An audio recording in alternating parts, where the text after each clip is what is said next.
안녕하세요. 반갑습니다. 저는 포트리 교회를 섬기는 김윤수입니다. 오늘은 셋째 날 11월 8일 화요일, 많은 이들이 예수님과 함께 일어남, 함께 살펴보겠습니다.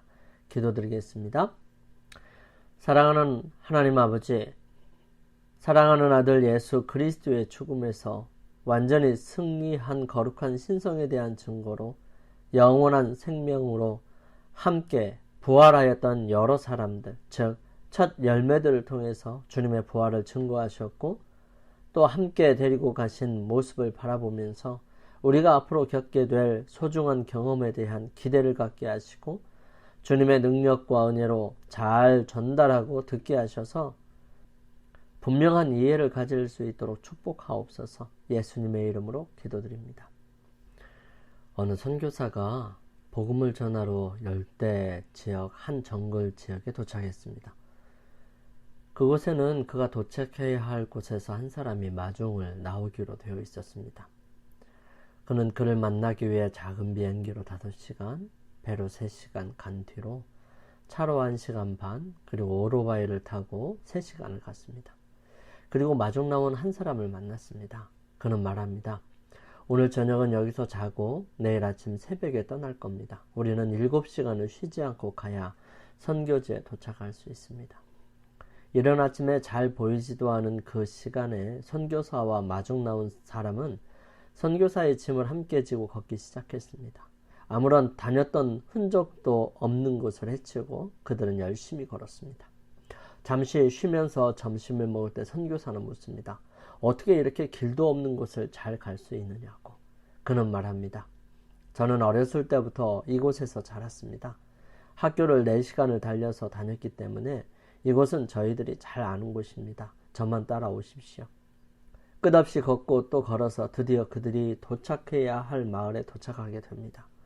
우리의 인생은 한 번도 가지 않은 길입니다. 앞으로 무슨 일이 일어날지, 어떤 난관이 있을지 잘 알지 못합니다. 하지만 그런 인생의 길도 안내자가 있다면 넉넉하게 갈 수 있습니다. 우리는 잘 알지 못하는 죽음이라는 것도 분명하게 모든 것을 알고 계시는 주님께서 함께 하실 때에 분명하고 확실하게 이해하고 믿으며 소망을 안고 기다릴 수 있을 것입니다. 이에 성소 휘장이 위로부터 아래까지 찢어져 둘이 되고 땅이 진동하며 바위가 터지고 무덤들이 열리며 자던 성도의 몸이 많이 일어나되 예수의 부활 후에 그들이 무덤에서 나와서 거룩한 성에 들어가 많은 사람에게 보이니라. 위에 기록된 놀라운 이야기가 우리에게 예수님의 부활과 그것이 성취한 것에 관한 무엇을 가르쳐 주고 있습니까? 먼저 있던 지진은 예수님의 죽음을 나타냈으며 후에 일어난 또 다른 지진은 그분의 부활을 나타냈습니다. 예수님께서 돌아가셨을 때 성전 휘장이 위에서 아래까지 두 폭으로 찢어졌다. 그리고 땅이 흔들리고 바위가 갈라지고 무덤이 열리고 잠자던 많은 성도의 몸이 살아났다. 그리고 그들은 예수께서 부활하신 뒤에 무덤에서 나와 거룩한 도성에 들어가서 많은 사람에게 나타났다. 마태복음 27장 51절부터 53절에 있는 말씀을 세 번역으로 읽어드렸습니다. 이 성도들은 그리스도의 부활에 대한 증인으로서 살아났고요. 그들은 최후의 부활의 때에 살아나게 될 자들에 대한 원형이었습니다.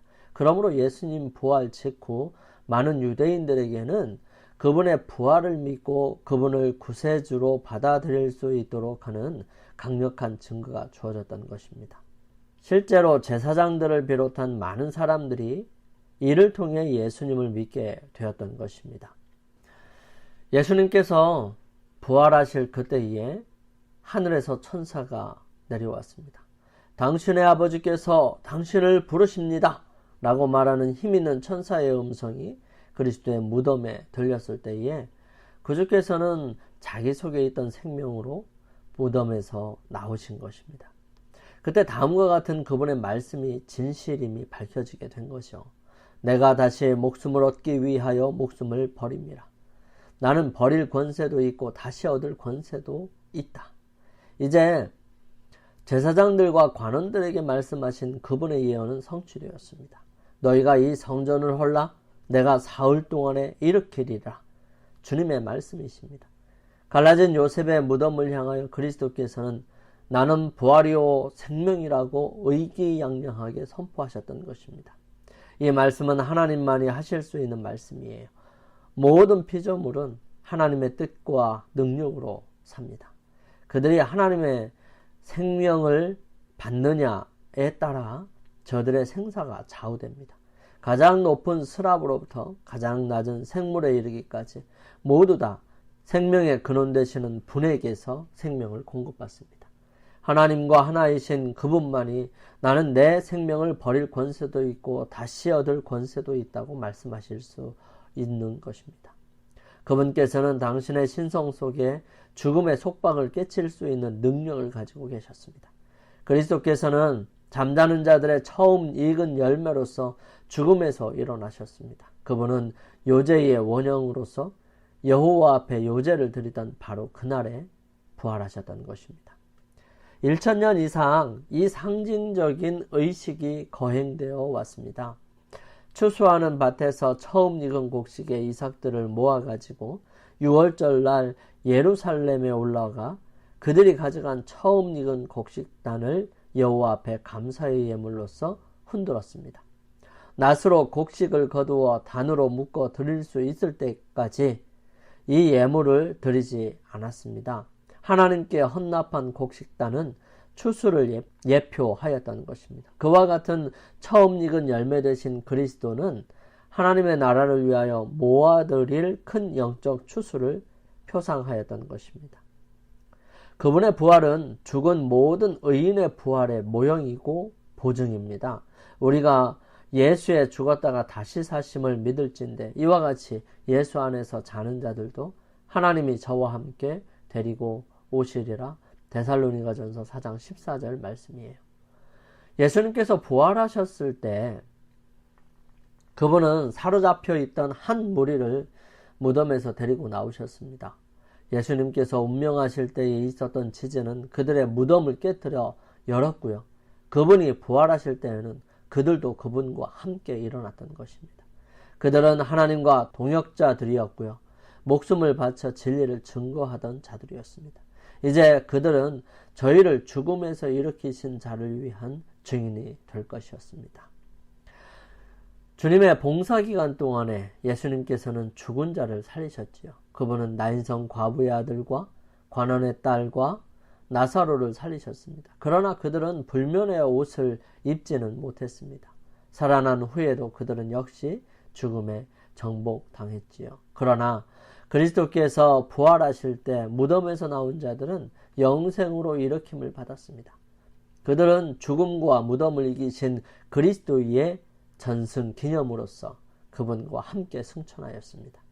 그들은 예루살렘 도성에 들어가 많은 사람 앞에서 나타나 그리스도께서 죽음에서 살아나셨고 우리도 그분과 같이 일어났다고 선포했습니다.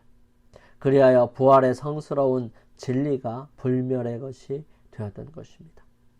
대제사장들과 장로들은 예수님의 부활을 감추기 위해 노력했지만 예수님과 함께 부활한 성도들의 존재는 그들의 말이 거짓이었음을 확실히 증명했던 것입니다. 이미 그들은 나사로가 살았을 때에 그들의 생각이 잘못되었음을 드러냈습니다. 죽은 사람도 살려내시는 주님께서 한번 죽은 모든 사람들이 살아날 수 있음을 분명하게 3번의 죽은 자를 살리신 것으로 증명하셨죠. 하지만 이제 죽음을 완전히 정복하시고 온전히 그 모든 권한을 자신의 권한으로 두신 것입니다. 이제 그분은 누구든지 그분이 원하는 사람에게 다시 살게 하실 수 있게 되신 것입니다. 그분에게 죽음은 완전히 정복되게 되었던 것입니다. 인간적으로 볼 때 대제사장들과 장로들은 큰 이점을 가지고 있었습니다. 그들은 나라의 종교적 권력을 가지고 있었고요. 그들의 계획을 돕는 로마 당국의 관계자들과 군중들을 설득할 수도 있었습니다. 그러나 그들은 지극히 높으신 이가 사람의 나라를 다스리시며 자기의 뜻대로 그것을 누구에게든지 주시는 줄을 잊고 있었던 것입니다. 그들의 거짓말은 부활한 성도들의 존재를 통해 틀렸음이 입증되었습니다. 그들이 이렇게 예수님의 부활을 거짓이라고 선포하고 나타내는 데 열을 올릴 것이 아니라 그분이 하나님의 아들이셨고 그분이 실제로 부활하셨으며 우리도 그분을 믿게 될 때 그 부활에 동참할 수 있다고 전했어야 하는 것입니다. 그러나 그리스도께서 부활하실 때 무덤에서 나온 자들은 그들은 예루살렘 도성에 들어가서 많은 사람들 앞에 나타나서 그리스도께서 죽음에서 살아나셨고 우리도 그분과 같이 일어났다고 선포했습니다. 그리하여 부활의 성스러운 진리가 완전하게 나타나게 된 것이지요. 그리스도는 믿는 자에게 부활과 생명이 되십니다. 죄로 인해 잃어버린 생명이 우리의 구주 안에서 회복됩니다. 이는 예수께서 당신이 원하는 자들에게 줄 수 있는 생명을 자기 자신 속에 가지고 계신 까닭입니다. 그분은 불멸을 주실 권리를 부여받으셨던 것이죠. 그분은 인간을 위하여 버리신 그 생명을 다시 취하셔서 인간에게 주십니다. 예수님께서는 내가 온 것은 양으로 생명을 얻게 하고 더 풍성히 얻게 하려는 것이라고 설명하십니다. 내가 주는 물을 먹는 자는 영원히 목마르지 아니하리니 나의 주는 물은 내 속에서 영생하도록 솟아나는 샘물이 되리라. 내 살을 먹고 내 피를 마시는 자는 영생을 가졌고 마지막 날에 내가 그를 다시 살리리라고 말씀하셨습니다. 믿는 자들에게는 죽음이 사소한 문제에 불과합니다. 그리스도께서는 그것을 마치 순간의 일처럼 말씀하셨습니다. 사람이 내 말을 지키면 죽음을 영원히 맛보지 아니하리라. 그리스도인에게는 죽음이란 잠자는 것이고요. 한순간의 침묵과 어두움에 불과한 것입니다. 생명이 그리스도와 함께 하나님 안에 감추어 있고 우리 생명이신 그리스도께서 나타나실 그때에 너희도 그와 함께 영광 중에 나타날 것이라고 말씀하고 계십니다. 예수님과 함께 부활한 성도들이 있었다는 사실이 우리에게 주는 소망은 무엇일까요? 그 소망이 우리의 삶에 어떤 영향을 미치고 있습니까? 여러분, 죽었다가 살아난 사람이 있다는 사실은 우리가 죽더라도 다시 살 수 있는 희망이 있다는 사실인 것입니다. 영감의 교훈입니다. 불멸의 생명으로 부활함. 십자가 위에서 다 이루었다는 부르짖음이 죽은 자들 가운데도 들렸다. 이 음성은 무덤의 벽을 뚫고 들어가 자는 자들을 불러 일으켰다. 그리스도의 음성이 하늘에서 들리게 될 때에도 그러할 것이다. 구주께서 부활하시던 때에는 몇몇 무덤밖에 열리지 않았으나 그분이 재림하실 때에는 가볍게 죽은 모든 사람들이 그분의 음성을 듣고 영광스러운 불멸의 생명으로 부활할 것이다. 시대의 소망에 있는 말씀입니다. 우리 함께 기도드리겠습니다. 저희들을 사랑하시는 아버지 하나님, 하나님께 충성한 성도들의 최종적인 부활에 관한 확실한 증거를 성경에 남겨두신 하나님의 은혜에 감사를 드립니다. 오늘날 그리스도인으로서 살아가는 것이 참 힘들고 고달프다 할지라도 약속된 소망을 붙잡고 끝까지 견디게 해 주시옵소서. 주님, 오늘도 승리하게 저희들과 함께 하여 주시고 저희들 주님을 의지하며 살아가게 하여 주시옵기를 예수님의 이름으로 기도드립니다. 오늘 하루를 주님 안에서 승리하시기 위해서 주님 앞에 나아가는 시간을 갖겠습니다. 저는 내일 아침 이 시간 다시 찾아뵙겠습니다. 감사합니다.